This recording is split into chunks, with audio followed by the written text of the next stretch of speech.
To be honest, I really can't pin down exactly why I decided to do this.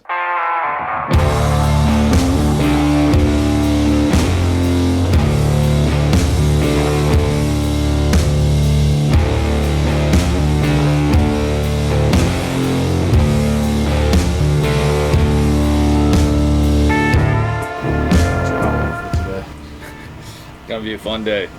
Oh, easy 45 minutes, 10-mile run 45 minutes? Oh, man. with a 3:30 pace. I wanted to do something that was going to knock me out of my routine, because lately my routine had been pretty lax and pretty complacent. The most, I told Nate, I was like, the most I've ever ran is like 2 miles tops. Like a little baby. 2 miles tops, and the last time I ran a mile was probably over a year ago. When's the last time I've even done cardio with you at the gym? Stop that. We do. I warm up on the stairs climbing for like 2 minutes, maybe. Sometimes. Some events have taken place recently that really just made me stop and think about life and what really matters. Someone who's new to our extended family and lost someone very close to them, and something that never should have happened is completely just out of the blue, and it really was just like a wake-up call, just watching my family and our community react to that. And it was something that it really struck me and made me feel like I need to be doing something that's creating some real experience in my life, and not just this complacent, like even keel routine.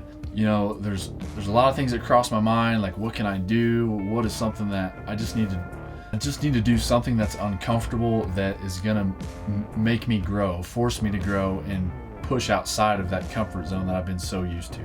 So really one of the easiest things that I can think of that takes really no thought. It doesn't take, you don't have to have special skills, you don't have to have experience, you don't have to have tools or resources. Really, it's so simple and easy at its foundation, and that is to just run.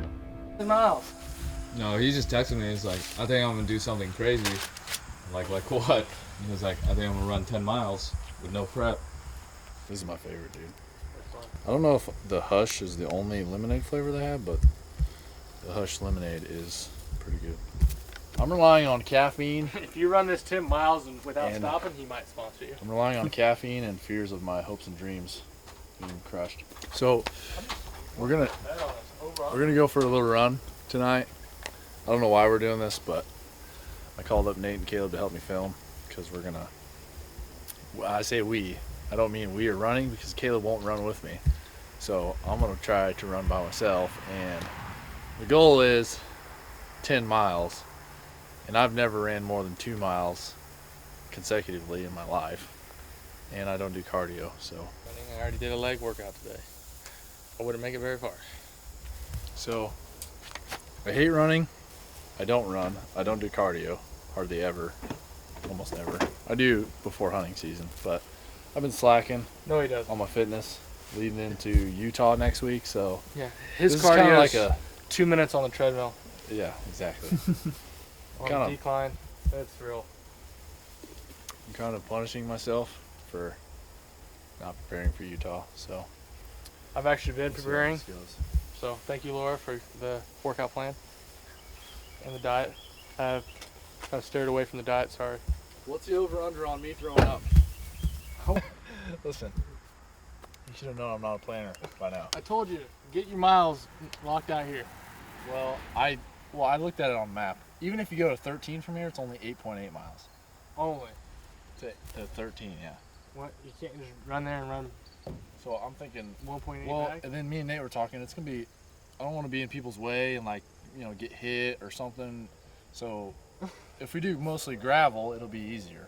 Oh, you're doing gravel? I feel like that's gonna be bad. You're talking about shin splints. That's going to get them. Think so? Yeah, that's not even... Why do you think tracks are hard? It's not like it's freshly graded where it's all powdery. I'm going to enjoy this. You think gravel's going to be hard? No. I'm just saying, if I go down there first and come back, Get on big chunks. let's go up there, come back down Varner, and then I'll hit M. Just don't get on big. or I'll just stay on gravel to Varner. But the goal is basically towards 13. Like I said, you can just The goal is 10, but hey, we could do a second take where I say the goal is 3, and then if I get 7, it looks really good. You know what I mean? If you wear Just ankle kidding. socks, The goal is actually 1, so anything above that, we'll use this take, and not the take of me saying 10 miles. Yeah, true. Motivational YouTube video going here.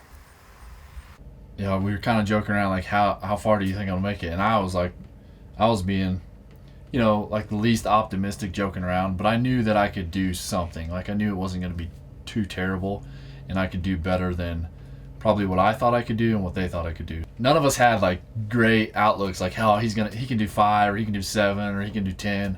No, we were just like, you know, for being someone who doesn't run, who weight trains all the time, who doesn't do cardio, who's not in the endurance world at all, who really trains for bodybuilding and strength training. But in the back of my mind, I kind of knew like, hey, I'm going to take this to a level that's really going to push myself.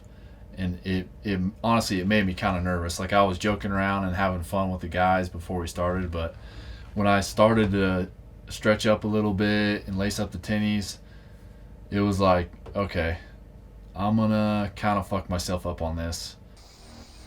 I thought about doing a track, but I just can't stare. like when's he gonna stop?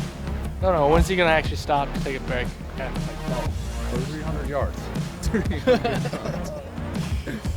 What should I listen to? I'm gonna listen to You that. should get pretty good for here. It's fairly flat. I don't know. I think he'll stop 0.7 miles. 0.7? Oh, I think you'd get a mile and a half. Yeah, you know what? I'm gonna use that for motivation.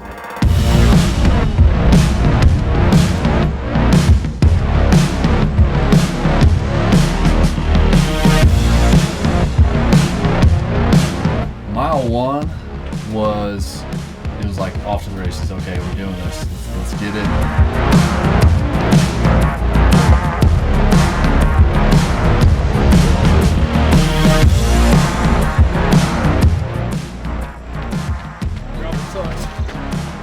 I made it to a mile, and Nate and Caleb parked the truck up at the mile mark and passed them and said, I think I said gravel sucks or something like that, because it did suck.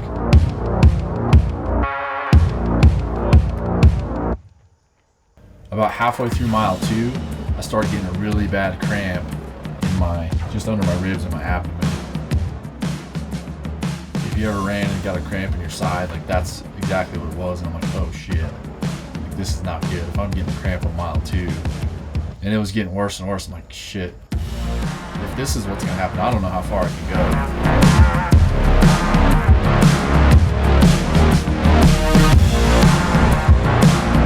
Just kept feeling it out, kept running, didn't stop. Got through mile 2, and by mile 3, the cramp had just like disappeared. You're gonna go motivate him? Yeah. I went pretty heavy on legs today. Just gotta keep going. Yeah, this is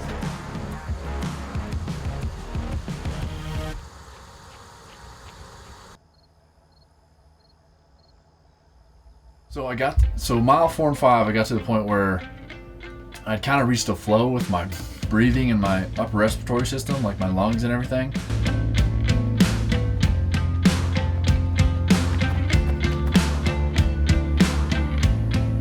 Definitely about halfway through, I was telling myself, okay, look, there's nothing broken. There's nothing excruciating. You can keep going. Like that's all that I kept repeating to myself is there's nothing broken. There's nothing excruciating. You may be hurting and in pain, but you're not injured. So you got to keep going.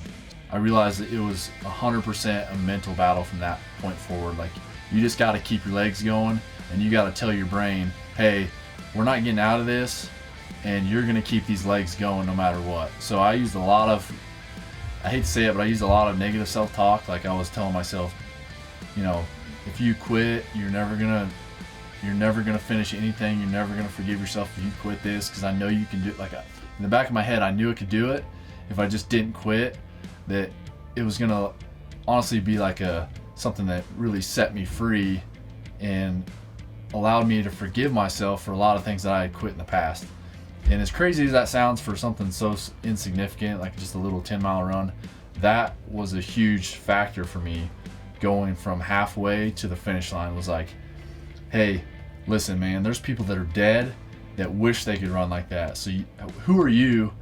There's literally people that are dead who wish they could be here on the planet experiencing the life, the wind, the gravel, the running, the pain that you're experiencing right now. There's people that wish they could do that. So who the F are you to quit or to stop running right now and think that you deserve a break or you deserve to stop? The second half of the run, I was thinking about high school coaches. I was thinking about people that motivated me, that told me I was going to be great in sports, or that pushed me, or that gave me any kind of motivation or encouragement throughout sports and athletics growing up. I thought about my family. I thought about my grandpa and my grandparents that are getting old and that they don't have a lot of life left. Like, they would give anything to be my age and be able to be out there and be running and super able-bodied and healthy. So those are the kind of things that went through my mind in the second half, where I was just like, you need to be grateful, and you need to push yourself as hard as you can on this run. This is really mental. Like, it's 100% mental. You hear these guys talk about it. You hear guys like David Goggins and Cameron Haynes and all these guys talk about it. You're like, yeah, well, maybe there's probably something to it, but I realize 100% it is a mental game. Your mind is trying to play tricks on you, trying to say, yeah, but that hip or that ankle is not feeling too great. Maybe you should just give it a couple seconds or a few minutes, or maybe you should stop. Maybe you should come back and finish the rest tomorrow. Maybe you should take breaks.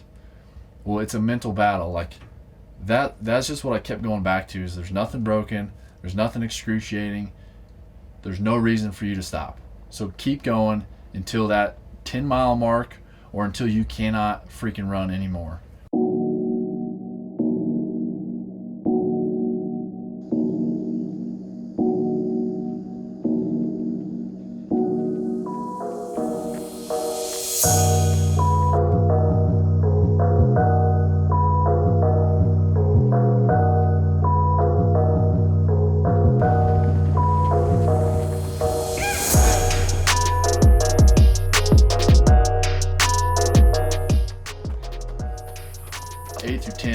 No music, me versus me, just in my own head, trying to grind it out. And throughout mile 8 was fucking hard. Like, mile 8 was probably mentally one of the hardest miles.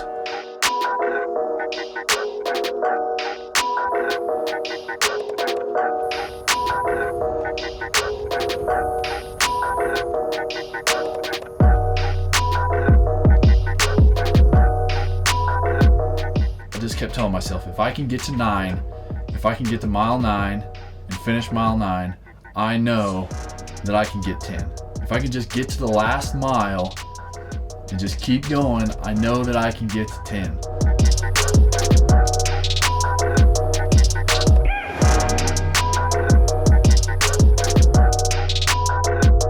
I'm trying, I'm doing the best I can. Like, I'm pumping, I'm in pain, my hip flexors are hurting.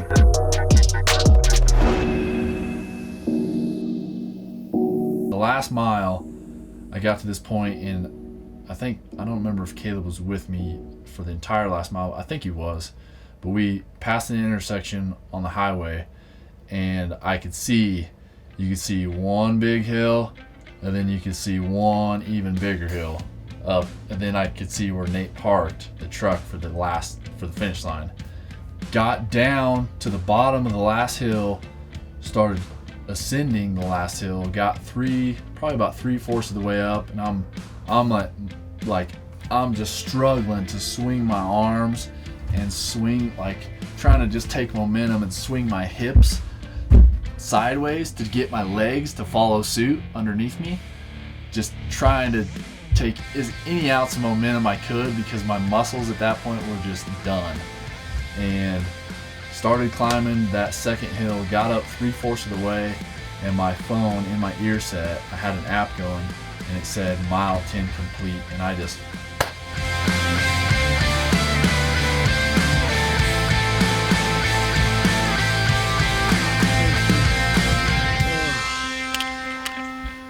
phone said mile 10, and I just fucking. Hey, we're all surprised. I thought I You had didn't to, stop. dude. I thought I had to go like a quarter mile past the truck. Really? Yeah, because you guys have been short like every time. Yeah.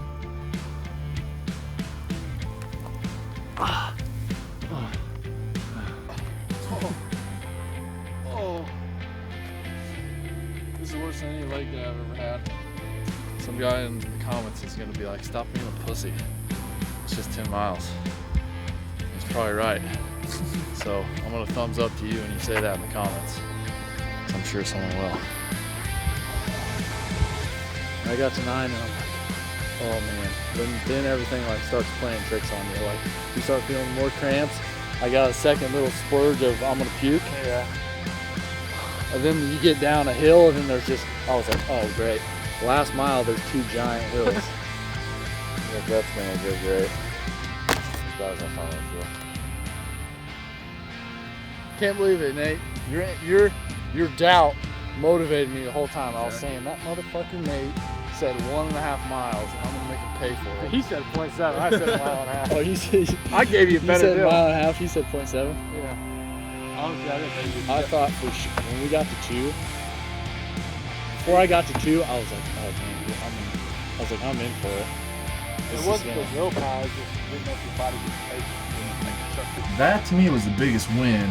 Is not the fact that I did 2 miles. It's the fact that I thought I could only do 1.5 to 2 miles without stopping, and I did the entire fucking 10 without stopping. Not really believing that until about halfway through the run that it was even a possibility that I could really get 10 without stopping. Because remember when I started this, it wasn't do 10 all at once or do 10 without stopping. The goal was just to do 10 in a few hours, half a day, whatever it took. It was like one of the first things that I felt like, holy shit, man. You actually put in, like, you put your all in. Like, you were all in. You didn't hesitate. You didn't skip out. You didn't, like, sandbag. You didn't leave anything on the road or the gravel. You put it all out there and you actually freaking pushed yourself to the wall.